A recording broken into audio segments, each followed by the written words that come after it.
Пренасяме се сега в една банка, където един от служителите така си стои пред компютъра, влюбен в работата, която върши и чака новите клиенти. Влиза в банката един млад бизнесмен и пита как да стартира малък бизнес. Много любезно банковия служител му казва: стартирай голям и изчакай 6 месеца. Изобщо винаги има голяма забава между банките и хората, обаче вицовете за банки не се възприемат добре нито от едните, нито от другите. Банкерите си казват: не са смешни, а нормалните хора, тези вицове изобщо не са шега. Така че винаги е имало едно такова съперничество между банките и нормалните граждани. По принцип те трябва да работят заедно, за да може и едните и другите да са добре. Но ще пада голяма забава. Започваме да обсъждаме лихвата и в този урок ще видим какво представлява простата лихва. Нашия млад бизнесмен изобщо не се отказал. След време отново се върнал в същата банка и попитал следното: искам да ми дадете 1000 лева, за да ги използвам за моите цели. Банкера казал: добре, чудесно, това не е лоша идея, ще ти ги дадем при 5% проста годишна лихва. Бизнесмена като чул проста, това си е може би някаква страшна далавера, не знам много какво е това, но готов да подписва документите. Разбрали се така, че нашия бизнесмен, айде как да го кръстим, да не го наричам така, Пеню взел 1000 лева и ще трябва да ги върне след 3 години. Ето тук отдолу какво се случва сега през тези 3 години. В началото сумата, която Пеню получил, била 1000 лева. Първата година започнала да изтича и се начислила лихва от 5%, за която те се разбраха. В какъв размер е лихвата? 5% от 1000 лева.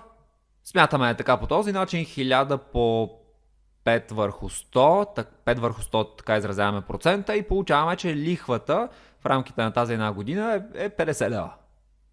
Така в края на първата година Пеню трябвало вече да върне 1050 лева.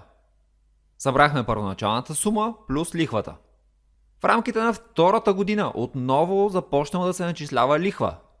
Тя отново е 5% от първоначалната сума, която Пеню получил. По същия начин 50 лева. Събираме тези 50 лева с сумата, която вече се беше получила 1050 лева и в края на втората година вече Пеню трябва да връща 1100 лева. Абсолютно същото се повтаря и отново за третата година и за всяка следващата година, която бихме имали тук надясно, но понеже се разбрали за 3, имаме 3 години. Лихвата 5% от 1000 лева, 50 лева отново. И така в края на третата година Пеню трябвало да върне 1150 лева. Нормално е, когато вземаш назаем, ти получаваш някаква първоначална сума, но след това плащаш лихва, защото ти си ползвал тези пари през това време и би трябвало да си извлякал някакви ползи от тези пари. Затова в края плащаш повече. По определение това звучи така: лихва е възнаграждението, което се изплаща за използването на определена парична сума, това наричаме също капитал, за даден период от време. Лихвен период. Още веднъж да разгадаем всичко. Лихва е възнаграждението, тази разлика между 1000 и 1150 лева, което се изплаща за използването на определена парична сума. Тук използвахме 1000 лева. Тази парична сума наричаме също капитал. Повече в задачите напред, по-скоро капитал ще го срещаме. За даден период от време, лихвен период. Тук лихвения период беше 3 години. Пеню използва тези пари за 3 години. А тъй като урока ни е специално за проста лихва, от тук може би се досещате, че ще има и сложна лихва малко по-нататък, простата лихва е лихвата, която се изплаща, когато в края на всеки лихвен период се олихвява само първоначалната сума, начален капитал. Сега внимателно да го разгадаем. Лихвата, която се изплаща, когато в края на всеки лихвен период се олихвява само първоначалната сума, началния капитал. Ето тук. В края на всяка от 3 години смятахме лихва 5% от 1000 лева, от първоначалния капитал. Тук отново 5% от 1000 лева, тук отново 5% от 1000 лева. В сложната лихва ще видите по-нататък, ще го обясним внимателно. Там ще се изчислява лихвата спрямо парите, които се получават ето тук. началния капитал плюс лихвата за този период, събираме и след това изчисляваме лихва отново. И така за всеки следващ период. Тук простичко олихвява се само първоначалния капитал, тези 1000 лева в случая. И сега, за да го разпишем и по-математически и да видите колко лесно ще смятаме задачите за напред, ще направим следното. Отново вземаме тези сметки, за да са пред нас и ще разгледаме нещата по този начин.